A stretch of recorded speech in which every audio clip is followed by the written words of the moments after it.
Bonjour Mélissa, on est à l'ENS et aujourd'hui tu as accepté de nous parler un peu de ton travail. Alors la cryptographie, c'est la science du codage et du décodage des codes secrets. C'est-à-dire que si on veut communiquer un message, on est obligé de transformer notre message de manière à ce que, pendant l'envoi, le message soit inintelligible à toutes les personnes qui ne sont pas concernées. Et ça, c'est une science qui remonte à très longtemps. Donc, par exemple, on connaît le code de Jules César où on décale les lettres. On écrit notre message, on décale les lettres de 3 lettres dans l'alphabet. Et du coup, la personne qui lit ne va pas comprendre. Mais bon, aujourd'hui, on utilise des techniques beaucoup plus mathématiques et avancées. Et il y a deux catégories, en fait, dans la cryptographie. Il y a la cryptographie symétrique, où là, en fait, on considère que les deux personnes qui communiquent ont un secret en commun. C'est-à-dire qu'ils se sont accordés sur comment transformer le message de manière à ce que, quand la personne le reçoit, elle fait les transformations inverses et elle récupère le message. Et il y a aussi une autre science qui s'appelle la cryptographie asymétrique. Et dans cette science, donc c'est mon domaine en fait, les deux personnes ne se sont pas accordées à l'avance sur comment cacher le message. Par exemple, il y a un codage qui est basé sur la factorisation, le problème de la factorisation. Si je vous donne 2 nombres et que je vous demande de les multiplier, vous allez connaître comment faire, donc en posant la multiplication par exemple. Bon, il y a des algorithmes pour ça. Par contre, si je vous donne un nombre qui est la multiplication de 2 nombres et que je vous demande de le redécomposer en un produit de ces 2 nombres, si c'est un petit nombre, on va y arriver, on connaît les règles de division par 3 par exemple, par 5, on connaît toutes les règles. Mais par contre, si je vous donne un nombre avec 1000 chiffres, voilà, dans ce cas-là, on ne va pas réussir en fait à le redécomposer. C'est-à-dire qu'il existe des techniques pour tester, pour s'il est possiblement décomposable, mais ces techniques prennent très longtemps. Avec la puissance actuelle, on aurait besoin de milliers d'années, voire milliards d'années pour factoriser ces grands nombres. Et du coup, on utilise ce paradoxe qui est que dans un sens, on arrive à faire l'opération facilement et dans l'autre sens, on n'y arrive pas. C'est un peu comme si on avait 2 pots de peinture de 2 couleurs différentes. On peut tout à fait les mélanger. Donc on mélange par exemple le bleu et le jaune, ça fait du vert. Et par contre, une fois qu'on a du vert, pour les redécomposer en bleu-jaune, c'est difficile. Donc c'est une opération à sens unique en fait. Et c'est ces opérations-là qu'on va utiliser en cryptographie. Et on va supposer que la décomposition en facteur premier est compliquée et difficile et qu'il faudrait plusieurs milliards d'années pour récupérer le secret. Donc en fait, il va y avoir une clé publique et une clé privée. C'est comme un cadenas. Donc on a un cadenas ouvert et la clé. La petite clé du cadenas, ça va être la clé privée de la personne, il va la garder avec lui. Et le cadenas ouvert, il va le donner à plein de monde. Et du coup, une fois qu'on a le cadenas ouvert, on peut mettre le message, le fermer.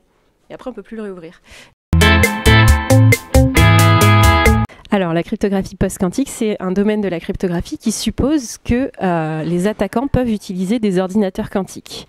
Alors, oui, les ordinateurs quantiques, donc, ce sont des ordinateurs qui sont basés sur des principes physiques différents des ordinateurs actuels. Au lieu d'utiliser des bits qui sont des 0 et des 1, ce qu'on utilise actuellement, ils utilisent des qubits, donc des bits quantiques, qui vont être une superposition quantique de ces 0 et des 1. Du coup, c'est un petit peu compliqué à intérioriser, mais ce qu'on peut retenir, c'est que ces machines pourraient potentiellement, si elles existent, faire des opérations beaucoup plus efficacement que les ordinateurs classiques, faire certaines opérations. Et notamment, il existe un algorithme quantique qui permet de factoriser des grands nombres. En quelques heures, le grand nombre pourrait être factorisé. Il y a beaucoup d'annonces sur la suprématie quantique, par exemple, qui consiste à avoir qu'il existe un algorithme qui soit plus rapide avec un ordinateur quantique qu'avec un ordinateur normal. Mais en fait, ce qu'il faut retenir, c'est que ce n'est pas le cas de toutes les opérations. L'ordinateur quantique n'est pas une machine qui va pouvoir tout résoudre de manière exponentiellement plus rapide. Mais dans le cas de la factorisation, c'est le cas. Donc pour l'instant, on a l'algorithme, mais on n'a pas l'ordinateur sur lequel on peut mettre cet algorithme. Il faut se méfier aussi de toutes ces annonces, puisque pour l'instant, on est encore vraiment très loin d'avoir un ordinateur quantique universel qui va permettre de casser les problèmes cryptographiques actuels utilisés. Il y a des barrages vraiment physiques pour essayer d'arriver à cette technologie. Je crois qu'il faudrait des ordinateurs avec un facteur 1000 plus puissant, enfin des ordinateurs quantiques avec 1000 fois plus de qubits, et en plus il faudrait gérer aussi le problème du pourcentage d'erreur. Donc pour l'instant, voilà, ce qu'il faut retenir, c'est qu'on en est encore vraiment loin et que pour l'instant la sécurité basée sur la factorisation reste pour l'instant une bonne solution. Mais voilà, moi ce que j'étudie, c'est les hypothèses dans le cas où l'ordinateur quantique arriverait. Il existe des problèmes qui sont plus difficiles que les problèmes de la factorisation et qui pourraient être des candidats pour protéger pour faire de la cryptographie dans un monde où un ordinateur quantique serait créé. Donc il y a quatre types de problèmes en cryptographie post-quantique. Il y a les réseaux euclidiens, et c'est le domaine dans lequel je fais ma thèse, et c'est la majorité de mon travail. Il y a les codes correcteurs d'erreurs, les polynômes multivariés et les graphes d'isogénie. Et donc à chaque fois, chaque problème est un type de maths très différent. Donc par exemple, moi, les réseaux euclidiens, c'est vraiment des problèmes très géométriques. On va avoir un pavage de l'espace, donc par exemple un sous-espace discret de Rn, par exemple. En fait, c'est juste des points à intervalles réguliers. Mais en fait, avec cette structure, il y a plein de problèmes qu'on n'arrive pas à résoudre, notamment, par exemple, si je vous donne un point dans Rn et je vous demande quel est le point le plus proche dans notre réseau, en fait, ça, c'est un problème compliqué. C'est un problème difficile. Enfin, sous certaines hypothèses, ça peut être un problème difficile. Et on va utiliser ce type de problème pour construire des schémas résistants potentiellement aux ordinateurs quantiques. Comme un jeu où toi, tu aurais une clé qui permettrait de trouver facilement la solution, mais quelqu'un qui ne l'aurait pas. C'est ça, exactement. C'est ce qu'on appelle des fonctions à trappe. Donc on a une trappe. Si on connaît la trappe, c'est facile, mais si on ne connaît pas la trappe, c'est difficile. Oui. Moi, je fais donc à la fois de la théorie, donc on essaie de prouver, on essaie de faire des preuves de certaines propriétés de sécurité de ces schémas. Et je fais aussi un petit peu de pratique qui consiste en fait à considérer que ces algorithmes sont utilisés, par exemple. Par exemple, ils peuvent être utilisés dans des cartes à puce ou dans des téléphones ou dans toutes sortes de choses. Et en fait, il existe des attaques qui ne sont pas seulement mathématiques, mais qui utilisent des propriétés physiques. Par exemple, si je vous prends votre carte bleue, que je mesure la consommation de courant que cette carte bleue va utiliser pendant qu'elle fait son algorithme cryptographique, on va voir que cette consommation peut potentiellement être corrélée au secret. Et donc, j'essaye de faire des contre-mesures prouvées pour se protéger contre ce type d'attaque. Par exemple, d'autres attaques peuvent être les attaques par injection de faute, ou si je mets la carte bleue au micro-ondes, qu'est-ce qui se passe? Parce que elle va moins bien marcher, et du coup, elle peut potentiellement fuir le secret, en fait. Donc voilà, j'étudie aussi tout ce pan pratique qu'on appelle les canaux auxiliaires, qui consiste à utiliser toutes les manières possibles pour récupérer la clé et faire des preuves pour montrer que ces attaques ne sont pas possibles avec ces nouvelles structures mathématiques. Et donc en fait, le challenge de ma thèse, c'était de voir comment les réseaux euclidiens peuvent être protégés vraiment de manière pratique et s'il n'y a pas des modèles de sécurité étendus dans lesquels ils ne sont plus sécurisés. Il y a une contre-mesure qui s'appelle le masquage. On va prendre chaque variable intermédiaire. Donc, les variables intermédiaires, c'est quand on fait un calcul, qu'on l'écrit sur papier, toutes les variables qu'on va écrire sur le papier. Donc, toutes ces variables intermédiaires, je fais en sorte que leur distribution ne dépende pas du secret. Et donc, en fait, ça fait des algorithmes plus longs. Mais voilà, j'étudie aussi les compromis sécurité temps de manière à avoir des algorithmes qui soient quand même efficaces, mais qui restent protégés dans une certaine mesure. On n'est jamais sûr de la sécurité, et c'est toujours pareil. Il peut toujours y avoir des modèles qui arrivent ou alors des problèmes qui deviennent faciles, donc on n'est jamais sûr. Mais pour l'instant, on s'approche d'algorithmes qui peuvent être pratiquement utilisés. Et donc le but, c'est d'à la fin avoir des candidats pratiques qui peuvent être clés en main, mis dans des cartes bleues, Ce qu'on ne sait pas, c'est que même s'il n'y a pas d'ordinateur quantique actuellement, nos communications pourraient potentiellement être enregistrées par une grosse entité, les stocker quelque part, et dans 50 ans, quand l'ordinateur arrivera, on peut déchiffrer les communications d'avant.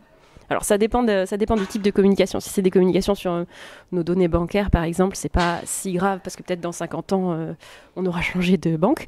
Mais par contre, si c'est des communications très sensibles sur, par exemple, un résistant ou alors un militant dans des pays sensibles, dans ce cas-là, ça peut être vraiment sensible. Voilà, problématique. Donc, on essaie de trouver des solutions actuellement pour potentiellement dès à présent se protéger. Mais pour oui. Donc là, on a étudié un schéma à base de lattice qui s'appelle New Hope, comme la nouvel espoir post-quantique. Et donc en fait, j'ai étudié ce schéma dans un modèle particulier où on considère qu'on peut envoyer plusieurs requêtes à un certain. Donc là, c'est le serveur, par exemple. En général, quand on dit que c'est deux personnes qui communiquent, en fait, il y a une des deux personnes, c'est le serveur en général. Voilà, le serveur a une clé. Et voilà, et je vais essayer de récupérer la clé. Et une particularité des schémas à base de réseau euclidien, c'est que parfois, quand on fait une requête, ça peut envoyer un échec, par exemple. Au lieu d'arriver à déchiffrer, on va dire « Ah, ça marche pas, échec ». C'est avec une probabilité très faible, mais ça arrive. Et du coup, ce qu'on fait ici, c'est qu'on va tirer parti de ces échecs et on va se rendre compte qu'avec ces échecs, on peut avoir de l'information sur la clé, on peut retrouver la clé. Donc par exemple, ici, on a monté une petite attaque où en fait on va faire plusieurs requêtes. Donc à chaque fois qu'il y a un plus, c'est qu'on a fait une requête, et quand il y a un plus, c'est que la requête a fonctionné et que le déchiffrement a marché. Quand il y a un moins, c'est que le déchiffrement n'a pas marché. Avec ce système, on va réussir à récupérer les valeurs secrètes. Donc par exemple ici, les valeurs secrètes sont ici, et avec toutes ces requêtes, on va récupérer donc la valeur secrète sans avoir accès, bien sûr. On va vérifier, on va récupérer et on va supposer que c'est la bonne. C'est une attaque qui va très vite. Rapidement, on arrive à avoir le secret. Et l'idée de cette attaque, c'est de minimiser le nombre de requêtes au serveur pour récupérer la clé secrète. Pour comparer, il faut toujours vérifier que les modèles d'attaquants sont les mêmes. Parce qu'ici, on a un modèle où le serveur garde sa clé secrète pendant plusieurs requêtes, ce qui n'est pas forcément le cas. Et du coup, on compare avec les différents modes, avec les autres attaques dans ce modèle précis, et on essaye d'avoir soit une meilleure complexité, soit un meilleur nombre de requêtes. Et c'est comme ça qu'on fait avancer un petit peu la connaissance sur la sécurité en fait de ces schémas. Dans mon travail, il y a beaucoup de maths, effectivement. Il y a à la fois des mathématiques géométriques, donc avec tous les réseaux euclidiens, ou géométriques en très grande dimension. Donc c'est pas vraiment géométrique, mais en fait, on voit comment ça se passe en dimension 2 et on extrapole. Il y a aussi beaucoup de probabilités, de statistiques probabilités. Ça, c'est pour tout ce qui est les attaques par canaux auxiliaires, donc les attaques un peu physiques. Il y a beaucoup de probabilités là-dedans. Il y a aussi des corps finis. Beaucoup de schémas sont basés sur des corps finis. Des graphes d'isogénie. Donc ça, on utilise en fait des courbes elliptiques et on va passer d'une courbe elliptique à l'autre. C'est ce qu'on appelle les graphes d'isogénie. Ça, c'est aussi pas mal de maths. Et de manière générale, en fait, on utilise très régulièrement, on fait tout le temps des preuves. Et donc là, on utilise vraiment les techniques de base de logique et de maths pour prouver la sécurité de nos systèmes. D'accord. Et du coup, il faut être polyvalent alors. Il faut aimer les mathématiques et l'informatique aussi, parce que c'est deux dimensions qui sont très présentes en cryptographie. Mais après, il y a toute une palette de possibilités. Donc, il y a des personnes qui sont beaucoup plus informatiques et qui vont plus voir l'optimisation, soit des attaques, soit des algorithmes, pour les rendre les plus efficaces possibles, regarder les opérations élémentaires pour voir à quel point elles peuvent être améliorées. Donc ça, c'est plus informatique. Après, il y a le côté vraiment très théorique, où là, on essaye de faire des preuves, on regarde les complexités des problèmes. Et donc voilà, il y a vraiment de tout, en fait, dans ce domaine. Si on aime les mathématiques et l'informatique, on va forcément trouver notre place. Souvent, on imagine les hackers comme des geeks qui sont sur leur ordinateur à coder. C'est un peu ça, mais il faut peut-être casser le stéréotype du geek masculin avec la capuche. En fait, il y a de tout et il y a plein de types de personnes, et notamment il y a des femmes et c'est vraiment c'est un domaine où il y a plein de monde, plein de personnes différentes. En fait, la communauté est très... la recherche, de manière générale, n'a pas de frontières des pays, et du coup, la communauté est très internationale, et on voit des personnes de tous les pays, et ça, c'est vraiment très, très intéressant. Même si la cryptographie et la science du secret, du code secret, on collabore beaucoup, et on fait beaucoup de présentations, de travaux. On n'a pas trop de secrets industriels, surtout en recherche, en tout cas. C'est vrai que dans notre domaine, donc il y a très peu de femmes. Par exemple, dans mon master, j'étais la seule en fait sur un master de 60 personnes. Et c'est vrai que du coup, plus de mixité, ça manque. Et donc oui, j'encourage vraiment les jeunes filles et les jeunes femmes à venir étudier avec nous. C'est vraiment un domaine passionnant, et je ne comprends pas pourquoi nous sommes si peu en fait dans ce domaine. Parce que dans l'histoire de l'informatique, il y a quand même beaucoup de femmes. Il y avait beaucoup de femmes au début. Soit la programmation. Ouais.